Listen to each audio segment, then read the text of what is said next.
Our session today is the implications of neglecting transportation policy in remote areas, and we have three presenters.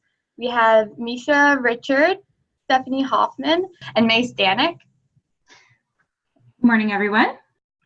So first, I'm just going to quickly comment and say thank you to the RPLC and RDI and Megan as our organizer for allowing us to put together the first all-student participant webinar. So it feels really good to be a part of that, and hopefully we can get a few more students involved in the future. I think that would be a good direction to go. So we'll forego any sort of grace period and get down to it. I'm going to be talking about regulations changes to Canada's pilot fatigue regulations.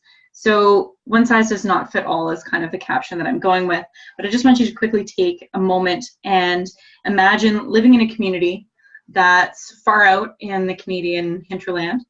You know, a beautiful landscape, it's rugged, means close-knit community, and this kind of remote living supported by a fly in and out structure, so FIFO, as we like to say.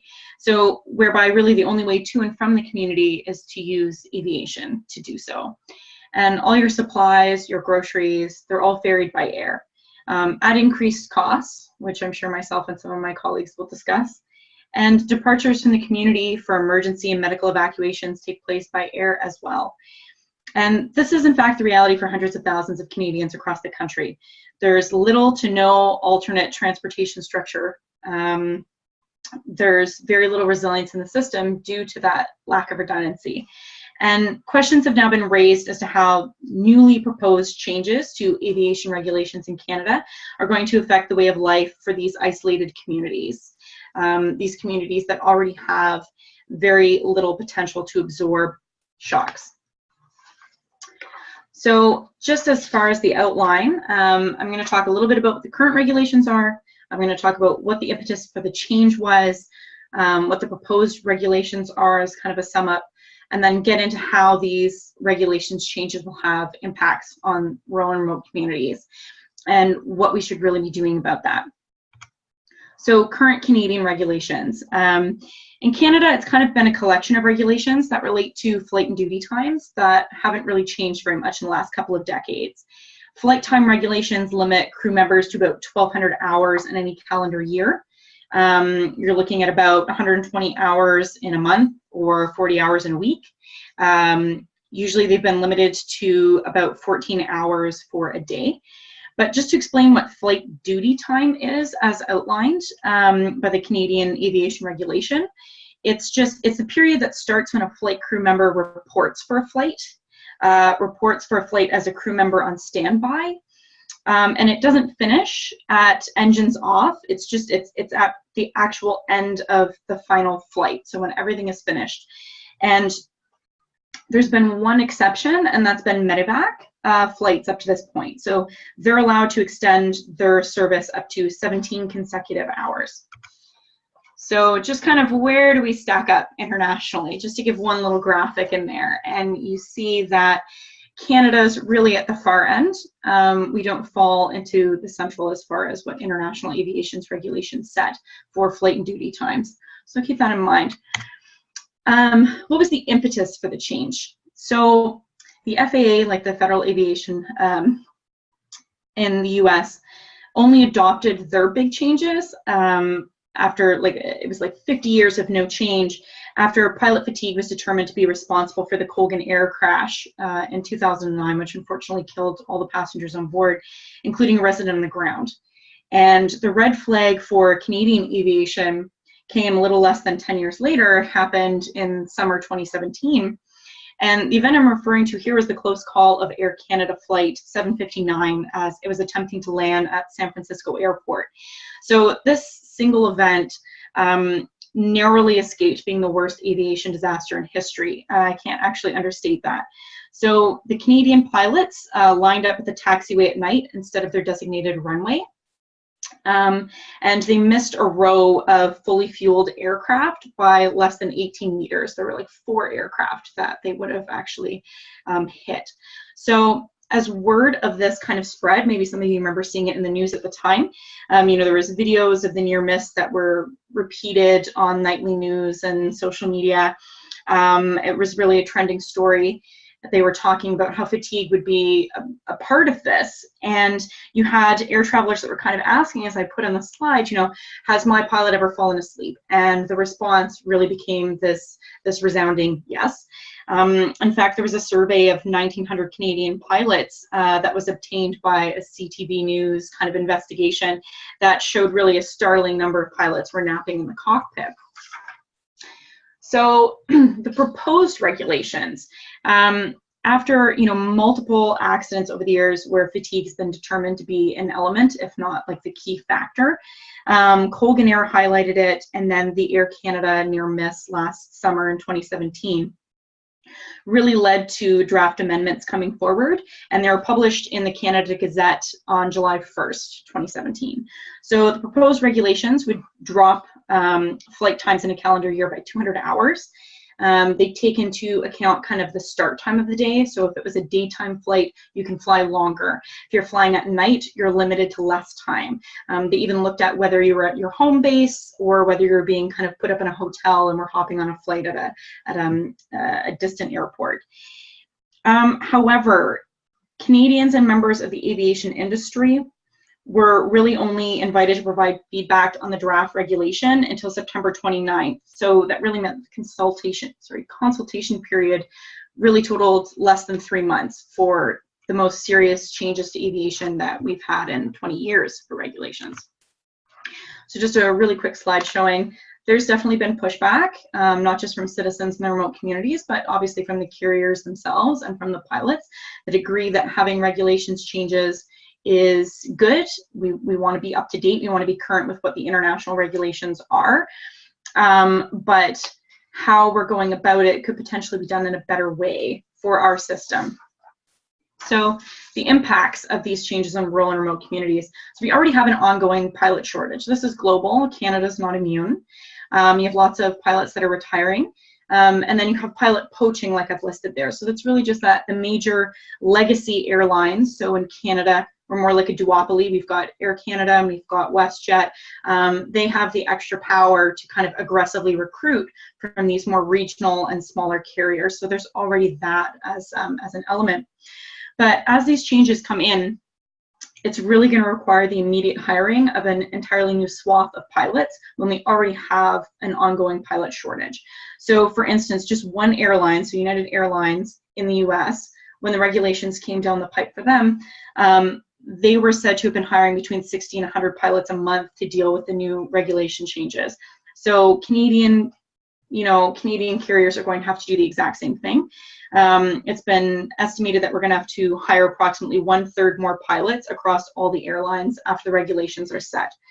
And furthermore, cargo and medevac crews are not exempt from this in the new regulations. And sorry, I just want to jump back to the middle point as well. So lack of government investment in northern infrastructure. Just as a quick summary, we already are letting our infrastructure age and fall out of date in the north.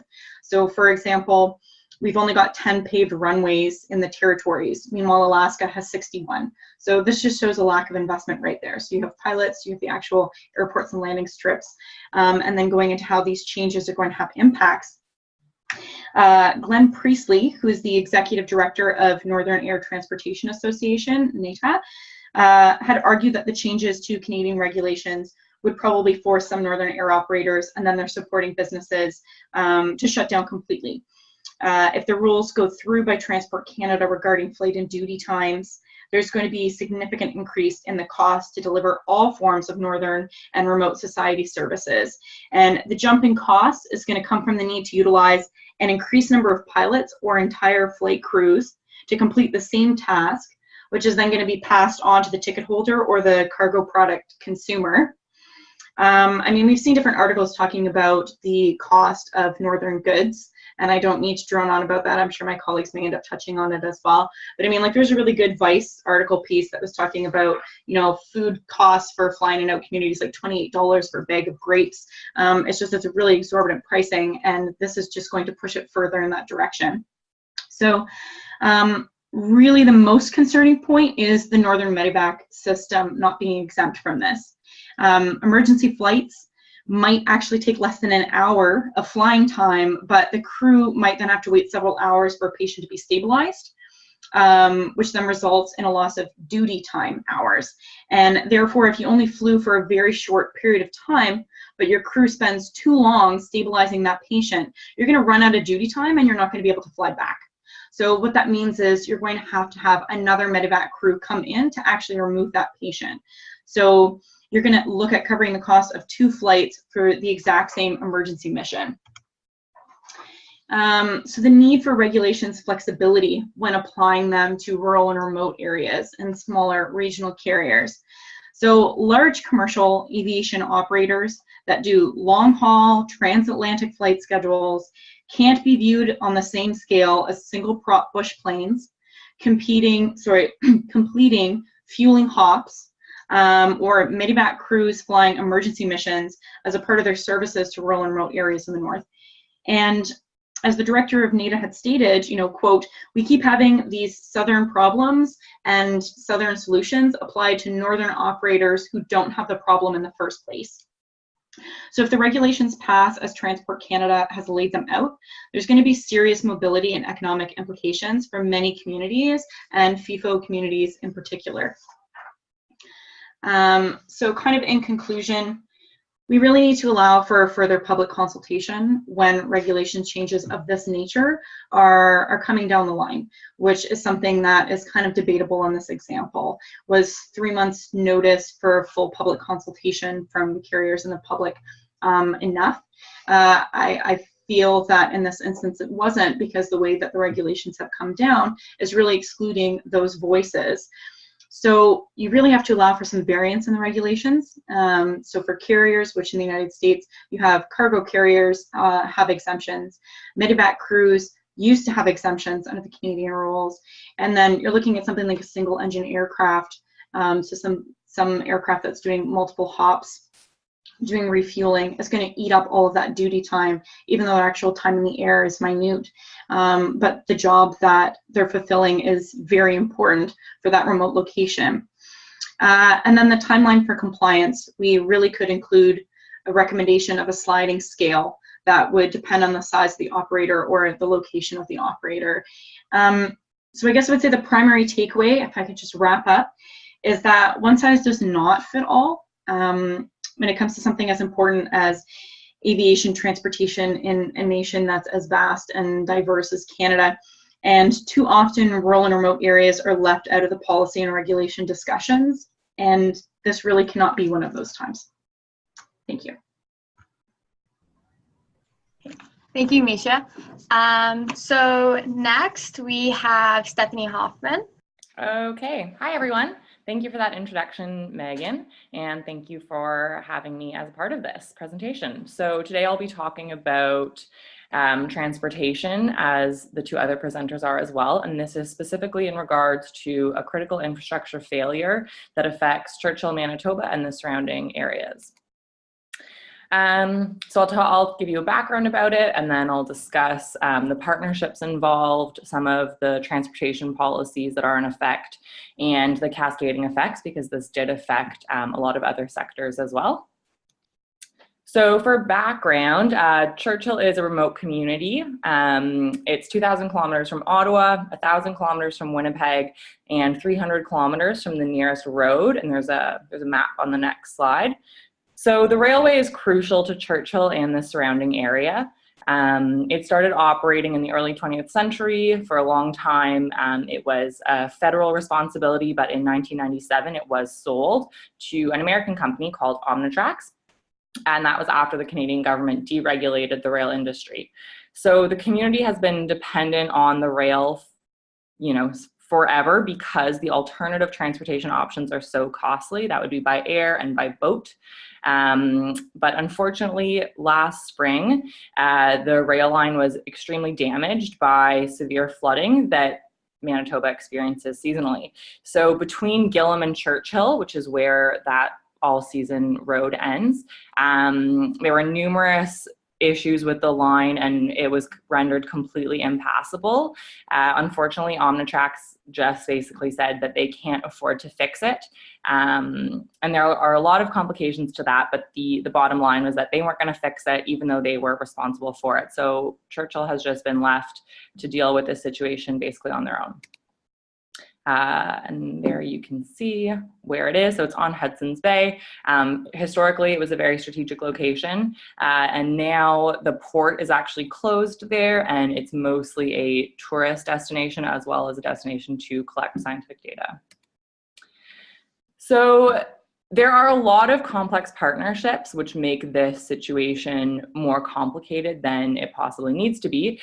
So obviously between Canada and the United States, since Omnitrax is an American company, and between private sector and public sector, because transportation is provincially and federally regulated in Canada, but there's a public company that owns it. There's also been issues with communication between Omnitrax and the residents of Churchill. They haven't been communicated with directly, and they've kind of been left to sort out this situation on their own. As I mentioned previously, there is an extreme dependence on the rail line. It was used to get everything from food to fuel to building supplies. Travel by air can cost 5 times as much. Travel by boat is only feasible during the breakup season. So this really, really created extreme dependence on the rail line, and especially because tourism, which is Churchill's most important industry, relied heavily on the rail line. 80% of tourists that arrive to Churchill come by train, and part of that is because it's a beautiful train ride, but mostly because it's so much cheaper to take the train. So without those tourists arriving, there's way less business, which affects the whole community. And also the tourism season is the summer season primarily. So since the rail was closed at the end of May, they basically lost that whole season. There's also vulnerabilities involved here. So the rail line itself is extremely vulnerable to weather conditions. Manitoba has a lot of water, and every year there is seasonal flooding in the spring, and so it's no surprise that this would affect the rail line. The terrain is quite boggy, it's very remote, and so it's very hard to fix it. You can't just drive out to a point, assess the damage, and there's also no system alerting you where the damages are. So you basically just have to fly over it or ATV to it and just assess it individually. And actually last March, before the rail line was closed permanently, due to the flooding, it was closed for 3 weeks because of snowdrift. So it's not the first time that the community has been further isolated, and it's not the first time that weather has drastically affected the rail line. So in terms of transportation policy, the federal government does list transportation as one of Canada's 10 critical infrastructures. So there's quite a lot of importance placed on it. And in a country as large as Canada, transportation is key to providing essential services and supplies to its residents. So under the Canadian government's Railway Operating Certificate regulations, there are certain steps involved for a private company to take over any type of infrastructure. So there's extensive applications, and there are attestations that the company can provide the service that it states that it does have the financial security to provide the services to maintain the railway. Obviously, in this case, Omnitrax would have complied with all of those attestations and all of those regulations. However, when it comes down to it, they are no longer able to fulfill their obligations. And then beyond that, in 2010, there was an agreement between the federal and provincial government that the Canadian government would contribute $20 million to repair the line, and that would sort of keep Omnitrax committed to maintaining and operating the rail line beyond that. Obviously, none of those have been kept up.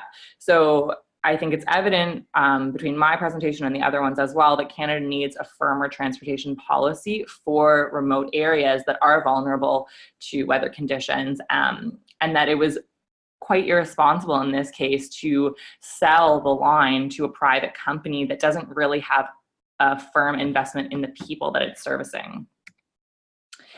So Beyond that, there are many cascading effects that have resulted from this critical infrastructure failure. The first being food security. As Mesha mentioned, it is extremely expensive to get food in the north. So this has caused a ripple effect in terms of having to fly food or having to find alternative means to deliver food to the community. So this affects individuals just doing their normal shopping. It also affects restaurants who can no longer afford to keep their menus priced the same way. What has happened is that they've had to raise their prices. As a result of raising their prices, the community can't afford to eat at their restaurant. And they've also had to lay off staff because of the higher cost of food. They can no longer employ the people they normally would.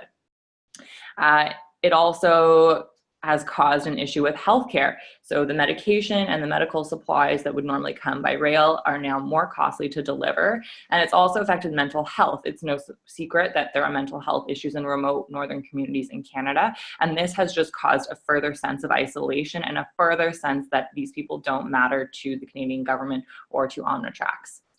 As well for quality of life in general. Propane, gas, diesel, building supplies, everything that you would need in day-to-day life was normally coming by rail. The Canadian government has supplied some subsidies, but it ultimately doesn't account for all of the lost revenue. And then finally, tourism. This is probably what has been impacted the most, I would say, because it really is the financial stronghold of Churchill. So it affects small businesses like hotels, restaurants, also craftspeople who are usually able to sell their products, and guides. So Churchill is popular for polar bear tours, Northern Lights tours, beluga whales. So all of those people that are normally implied had a much smaller season this year as a result of fewer tourists arriving. So moving forward, sovereignty in the north is an interesting concept that is becoming more popular with the melting of the polar ice cap. So that's opening up the Northwest Passage, and different nations are becoming interested in what is located in northern Canada. So in order to maintain its sovereignty, Canada needs to keep people in the north. They need to have rural communities. So, but in order to do that, you have to make it possible for people to live there. You have to provide a certain quality of life. And, you know, by not fixing the rail line in a timely fashion, it's sort of sending the message that it's not a priority. And so if people are going to be leaving the north, then that's going to kind of cause a void there. Omnitrax has stated, like I said previously, that they just can't afford to fix the line. Previously, they said that it would be fixed in the spring of 2018 at the earliest, but I don't think that that's a possibility at this point based on the lack of progress that has been made. The federal government did issue an ultimatum to Omnitrax. This was back in the summer. They said that Omnitrax had to fix the line or they would be sued. To kind of give that kind of ultimatum to Omnitrax, they can't afford to fix the line anyway, so suing them, which they also would just result in bankruptcy, wouldn't really cause a solution, and the federal government hasn't gone forward with that either. So now the Canadian Transportation Agency is going to hear a complaint lodged by the Manitoba NDP, the opposition. That has been viewed sort of negatively by some parties, saying that it's just sort of a media grab. It's not going to produce any real results. But either way, it is at least a new option. So there are a few different things that could happen. Either Omnitrax will fix the line and continue owning it. That's probably not going to happen. Either the federal or provincial government buys back the line. Evidently, they don't want to do that, or they would have done by now. That's an extremely costly endeavor to undertake. And finally, there is a group of First Nations in the community that would like to buy the line. They would need financial support from the government, but this deal would see them operating and maintaining the line themselves, as has been done in remote communities in Quebec as well. And recently, Fairfax, which is a large corporation, has expressed interest in joining the First Nations group that wants to purchase it. So they would be a partner and they would help financially and also operationally to manage it. And that is it from me. And Meas, we will hear from you next. Thank you. Hi, everyone. I'm doing my presentation on the Wasagamack community in Manitoba, and we're going to be looking at their need for an airstrip or airport. So let's begin. So the Wasagamack is a First Nation community in Manitoba. It is a settlement on Island Lake. And this community is very unusual because it's only accessible by boat. And so the nearest airport is actually in St. Theresa Point, which is, as we can go back to I'll show you later, it's quite far from where they are, and they can only go by boat. These boats can only carry 6 to 8 people at a time, and they can only cross at daytime because the waters are extremely choppy during nighttime. And the reason that Wasagamack made news lately was because it had a wildfire. Sorry, I'm hearing some unusual noises. Okay, so it had a wildfire on August 29th. So it made headlines. The Toronto Star claimed that around 400 firefighters, 9 water bombers, and 21 other aircrafts were battling the fire. About 1,000 cots were available in the convention center in Winnipeg, which people were flown into from Wasagamack and St. Theresa Point. They stayed there for about a month, and then they started to return around September 15th. Okay, so as you can see by this image, they had to be taken from Wasagamack, which is over here, all the way to St. Theresa Point. And like I said, it was only by boats. Once the residents started returning, they started to realize, like, we are extremely vulnerable. You know, if this wildfire happened at night, we would have been even more susceptible and we would have been really in danger. So they began to actually start clearing their lands, and they started creating an airstrip. So many people actually started coming onto them and just removing it because they felt the need of, you know, how vulnerable they were. And so the question became, why isn't there an airport or an airstrip in this place? And when you look at it historically, this has been a debate since 1998. So that's 20 years. And yet to this day, there's absolutely nothing. And that's why they took it into their own hands. So Infrastructure Canada actually funds projects based on its prioritization by the provincial government. The residents have put forward an application. However, they have not heard anything back yet. Okay, so when we look at issues like this, we have to examine the resiliency of the group. Resiliency, as we've talked about before, is the ability to reduce the effects or magnitude and or duration of disruptive events. The effectiveness of resilient infrastructure depends upon its ability to anticipate, absorb, adapt, and recover from disruptive events. As we can see from this example, their resiliency is very, very low. This is seen by the fact that they can only leave by boats, which only carry 6 to 8 people. It can only happen during daytime because during nighttime it's extremely choppy waters and they're unable to navigate the choppy waters.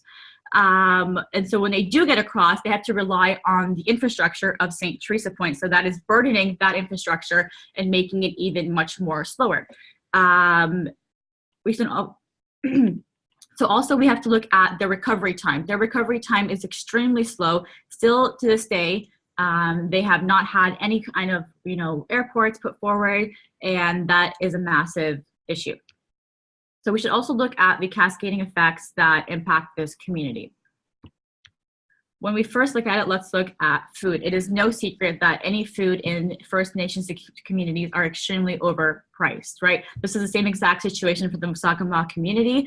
In 2004, there was a study done, and 24% of the participants stated that the airport would actually increase their food quality because it would be much more fresher, it would make it cheaper because it would be stopping less in places, which increases its shipping costs, right? So that's one issue. Health. The community of 2,000 people only has 1 nursing station, and this is abundantly low for a community of 2,000 people. And if there's any issue that occurs, they would have to go to another place, like in St. Theresa Point, and that is only accessible by air, right? So it completely loads their system. So let's look at the policy analysis that exists within this with this community. So in 1997, which is when they first started talking about the airport, a Minister of Transportation Government Services created a working group, and they found that there was a need for an airport for this community. And they put forward all the applications and the possible funding that could create this airport. And yet, nothing came about that. Then in 2001, a project concerning an airport was raised by the Minister of Environment, and his name was David Anderson. And he actually shifted the framework and said that they should actually do an all-weather road connection, which would connect St. Theresa Point and the Wasagamack community, which would also mean that they would have to use the airport in St. Theresa Point, and that would load their infrastructure. And he highlighted that because it is 500 kilometers north of Winnipeg, like the actual best thing would be the all-weather road. But then once again, things went radio silent and nothing came about that. Then in 2012, there was a shift to policy, and that only came because of a massive media coverage of a Wasagamack community. They actually had a lot of people that said that their water quality was low. They actually found fecal matters in their water. And so the media was all over that, just like how it was right now in August when the wildfire happened. So it's become very clear that Wasagamack policy or anything concerning their policy only comes to the surface when a tragedy strikes, right? And so that's exactly where we are at the current moment. So what I would say to put forward is to continue the lobbying process, which we are doing at the moment, and take matters into their own hands. As we have seen past, everything that has come about this community is through the media, right? And that is when all the policies start to come forward. So we want to continue the media coverage by further lobbying. And if you actually go online and search up Wasagamack, they're actually doing that at the current moment. Another option is self-funding. This is something that is sometimes controversial for a few people in the policy world. But however, in this community, because of the abundant need and the resiliency is so low, it's actually a very strong option to do forward. I had mentioned prior that they could start looking at self-funding through some grants that they could forward, but also online funding like GoFundMe. It's actually done a lot of great things for people all over the world, and this could be a great way to go forward. So that is the Wasagamack quick analysis. I would love to hear your questions or opinions on this matter, so we can start the question and answer period now, if that's what's best. Okay, thank you, Meas. And as I said at the beginning, if there are any questions, you can just put them in the Q&A box and I'll read them out for our presenters to answer. And while we're waiting, I just have a little question, and it might be a bit ignorant because I don't really know a whole lot about transportation or infrastructure issues. I was just wondering about these areas where they only have like an airstrip or a boat. Is like roadways to connect not feasible? Is it because it'd be too much money, or just geography wise? Like, how does that happen? Well, if you're looking at the case of Wasagamack, right, the option for winter roads are not really that feasible considering what's happening in regards to like climate change and the changing geographic patterns, right? Also, it would make it much more less accessible by the people around it. It is also much more expensive too, right? So that's an option that we would look at in regards to Wasagamack. I'm not sure about the other areas like Churchhill, but yeah, the all-winter road was an option, but it's not as feasible or as reliant as say other options. Okay. Yeah, it's like, not to get off on a tangent, I'm sure Stephanie could talk about the Arctic Highway to Tuktoyaktuk. I think we spoke about that at one point previously, just on like a personal level. But just talking about even those Arctic roads, or like this kind of having this all-weather road option, getting those pieces in motion has taken decades in some communities. So even as like Meas is saying there in Wasagamack, the idea of having a landing strip's been around for a couple of decades, and they'll toss around some other ideas, but it's more like we've got to see some actual action to match the words, which really isn't happening. The best thing would be if they had both, but obviously that's not really an option for a lot of remote locations. Yeah, I think in Manitoba, especially, geography is an issue because there is so much water. It's just so expensive, so much more expensive to build roads up there. Like the road to Tuktoyaktuk and in parts of Manitoba, it's all built on permafrost. So that's like a completely different engineering feat to complete. It's way more expensive, and it's way more expensive to maintain it over the years as well. Interesting. Okay. Oh, and okay, we have a question. So this person, they were wondering if there has been a discussion in relation to environmental racism or injustice, or do you see any rural communities that are successful in having good transportation infrastructure that you can apply?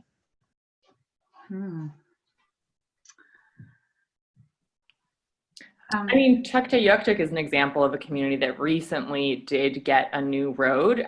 Previously, it ended in Inuvik, 130 kilometers away. But I mean, it was a $3 billion project to build a 130-kilometer road. So obviously, that's an extremely costly endeavor for the government. I think that that type of infrastructure only happens when the government sees that there is some sort of benefit to it. So in the example of Churchhill, whether it means offshore drilling or accessing minerals in the resource, I think that there needs to be some sort of ultimate motivation to building a road. So in Churchhill, or especially with Wasagamack, I don't know, I imagine there aren't many resources there. It's a pretty small community. So I don't know that there would be much incentive to build a road up there. Yeah, exactly. There really isn't any resources they could draw upon, right? So it's just the people. Yeah, it's really difficult to find, I guess, like good examples, because I think the big challenge is, and I know us girls and kind of previous discussions at university and so on, you get a lot of questions when you're in disaster and emergency management about why don't those people just move? Not necessarily about rural and remote in these examples in particular, but you definitely get that feedback. Like, why is the government responsible for these people that have chosen to live in one of these rural and remote areas where this is the state of their transportation? And obviously we know things are not that simple. So like when Stephanie's talking about Churchhill, I mean, the railway has been there for generations at this point. So this is not like they've just suddenly appeared in this remote location and are now complaining that they don't have better access in and out of their community. In the same way that you sometimes see people asking about farmers that live in Tornado Alley, like, why don't they just move? And it's like, well, they're a generational farmer. It's great agricultural land. Well, the same thing for citizens that live in more rural and remote areas. They have deep cultural and historical connections to place. And so by questioning, you know, why isn't there more investment? Why don't they just leave? Like, there's this array of questions. It always comes back as if it's somehow the community's fault. They live in such a rural and remote area. So until you can get over that part in the conversation, it'll be very difficult to move forward with like proper policy and real investment and innovation, you know, like, so Wasagamack taking it into their own hands, like Meas said, and working to build their own landing strip. It's like, that's what it's actually coming to, is really taking it into your own hands, unfortunately. Well, for better or worse, I should say. Okay, thank you. Our next question is from Wayne Kelly, and he's following up on the connections by road. Bloodvine, it's on the east side of Lake Winnipeg, was also just connected with a year-round road in 2014. Any research on how quality of life and economic development beside natural resource extraction has been improved? Wondering if that would be enough of a motivation for connecting other communities. It should be enough of a motivation, but unfortunately, I don't know if it really is. I'm not familiar with that specific community. Obviously, if there is an all-weather road, there will be ample improvements in quality of life, just the sheer connection, just the ease of being connected to the rest of the community. But on the flip side, especially with Churchhill, there was a lot of concern about the erosion of cultural norms. A lot of, like, I know Churchhill is a dry community, and now they're concerned that now with the road, it's much easier to transport contraband. So it certainly would provide a better quality of life, but I think that there is a little bit of hesitation at times with moving forward with that.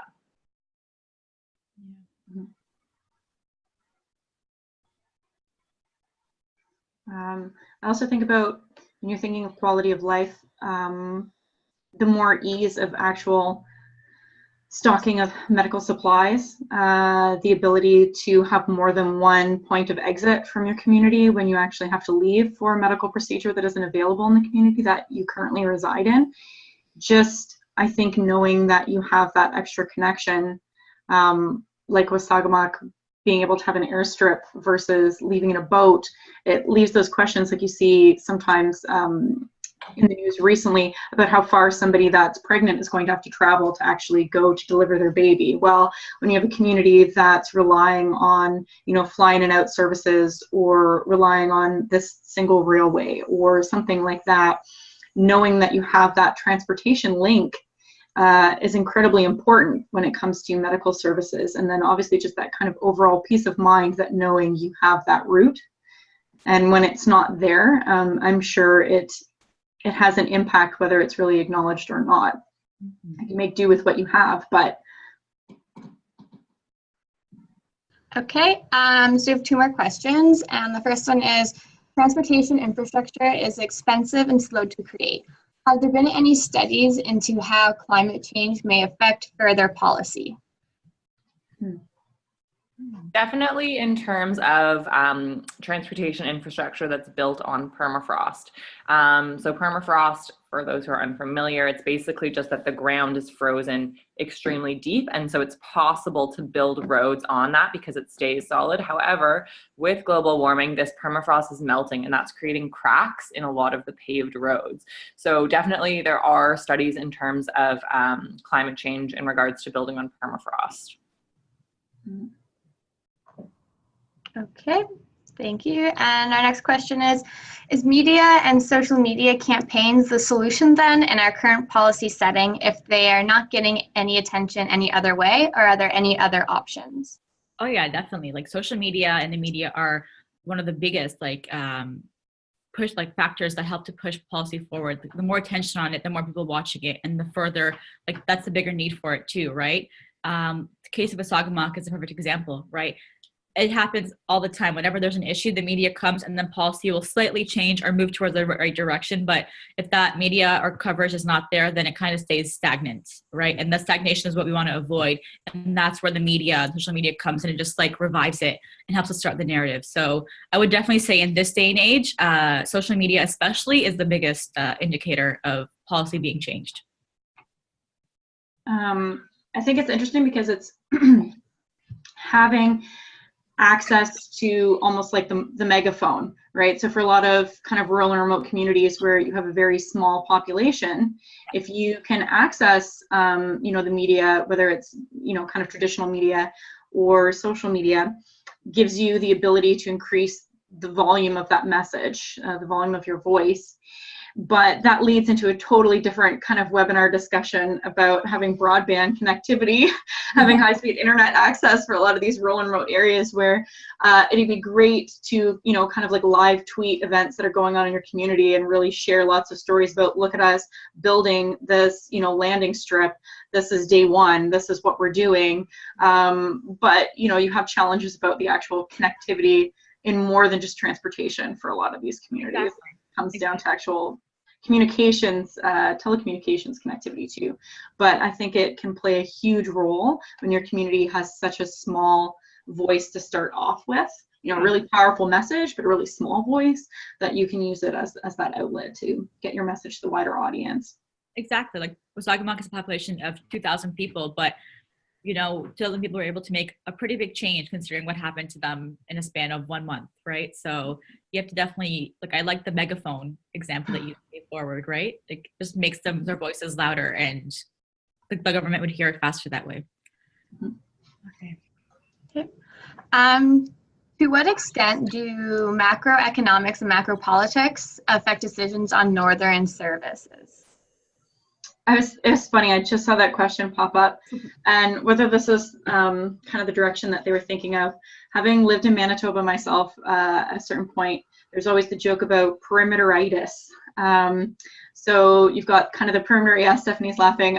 You've got the perimeter highway that surrounds Winnipeg, the capital, the largest city in the province, and that's where most of it feels like the decision making really takes place and where most of the power really seems to reside, and everything outside of the perimeter doesn't exist. And I'm being overly general. I mean, like, that's a little bit harsh, but that's kind of the joke for people that have lived outside of Winnipeg, is that, you know, all the kind of political power that's in Winnipeg, it's this kind of perimeteritis.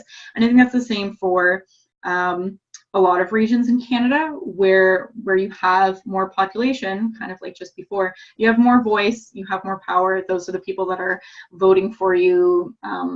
It can be really challenging to have like political decision making shift towards these really rural and remote areas, because what benefit is that to somebody that's in a much more urban setting, I guess, like where a good chunk of their base is urban. Yeah, I would definitely agree. And I think that that's not unique to Winnipeg. I think that's in every province. And especially, like, look at the territories. There's far less infrastructure in the territories than there is in the south, in the bigger cities. But it kind of comes back to the point about sovereignty in the north. If Canada wants to maintain its size, its geography, they have to have people living up there. There's no other option. Okay, well, I think that is all of the questions. So I would like to I'd like to thank our presenters for their great presentations. It's obvious that you're all very passionate about your research. It came through well in your presentations. Also, I'd like to thank our audience for their great questions. Yeah, so I hope everybody has a good day, and thank you very much.